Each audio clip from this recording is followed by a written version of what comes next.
Saitama's buffs and Dream Awakening is nothing short of amazing. I don't even think I really have to tell you guys what this dude does because, I mean, I think it's pretty self-explanatory. We all know what he's here to do. He's here to just blow up anything in front of him. And it is so lore accurately demonstrated in Grand Summoners right now. It's ridiculous. But hey, if you want a breakdown of what this guy does, he has art gauge on the skill, art gauge on the art, and then he has a massive 200,000% multiplier on the true art.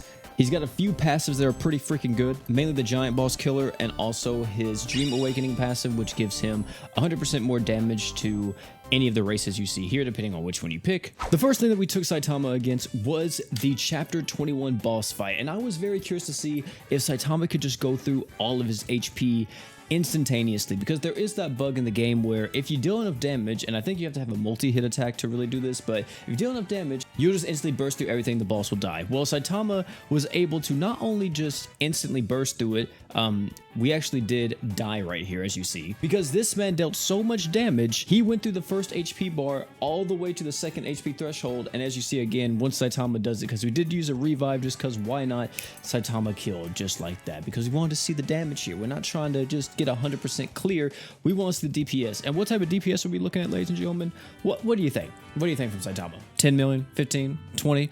No, sir, you're aiming too low. 35 million. This is an awoken unit, ladies and gentlemen. An awoken character is hitting this hard. If this wasn't enough for you, what about Vits, right? Vits used to be extremely hard. You guys remember how you had to have so many like type of taunt tanks and everything, make sure that we were all, you know, really protected and everything. But what happens if I just told you Saitama now? Well, I mean, who is Vits anymore? Because he's not there.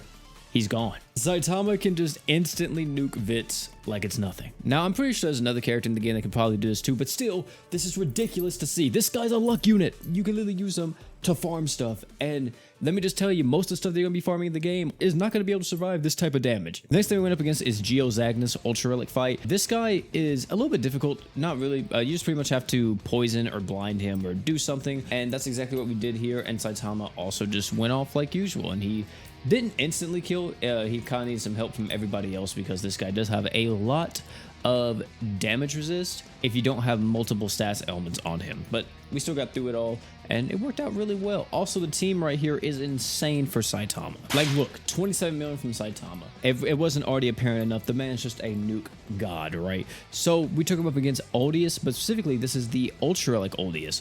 Ultra Relic Uldius is not hard whatsoever. He's just a regular old fight pretty much, and you pop off with everything here and you'll see that Uldius also dies pretty much instantly. He's not really hard at all. Now, it is apparent that Saitama is extremely good in nuke comps, right? In any type of nuke situation, he's really good, but how good is he in a sustained fight? That was the question that I wanted to answer, and ladies and gentlemen, that's exactly what I went and did, because we fought the brand new boss fight. Uga. Against Uga, we used Kirisame, Saitama, Emperor, and Star God Lisa. Pretty much the exact team comp you would use if you were running like the Reyes, except Saitama took Reyes' spot. Against a boss like this that has damage res, has high amounts of defense and everything else, Saitama still hit relatively hard. One big negative to Saitama though is this right here. He's not good in sustain teams. Like, sure, you could use this guy as a sustain attacker if you wanted to, and you could do a lot of work with him, but he has so many negatives, man. Just to point out a few things here, Saitama's self-buffing Archgen that only works for himself is for some reason type B. No other self-buffing Archgen in this game is a type B Archgen. The only reason why I feel like this is the case is because Saitama is such an old unit. He was like one of the first units that actually had a self-buff Archgen to himself, so it didn't really matter that he was in type B, and they didn't really have anyone else to kind of like base themselves off of. But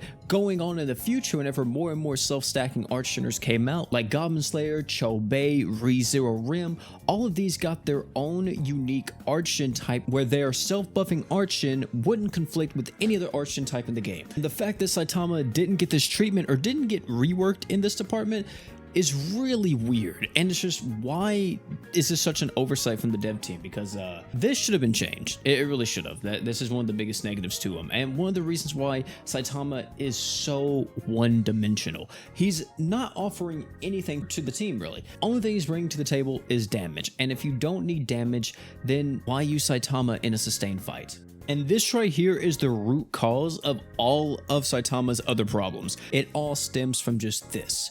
he is really one-dimensional. If you don't need damage, you don't need Saitama, because Saitama is damage. Like, they could literally change his name to just damage and it would still be Saitama. You know what I mean? Like, that's literally how this character was made. But on the bright side, this is literally what he's known for, and he is so good at doing this one thing. But with that being said, Saitama still did insanely well in this fight. I mean, what can you say, right? Huge shout out to my man Brian, by the way, for allowing me to do this showcase. Without him, this wouldn't have been possible. But hey, if you enjoyed this video, have man check out either one of the other videos popping on the screen right now. We'll be having more One Punch Man showcases coming out in the next few days, so keep your eyes out for those. Plus, we'll be having probably some new Fate info coming out as well on the Japanese side, so we'll be posting about that too. That's gonna be it for this one. Thank you all again, and last but not least, you guys already know, don't forget to drink water.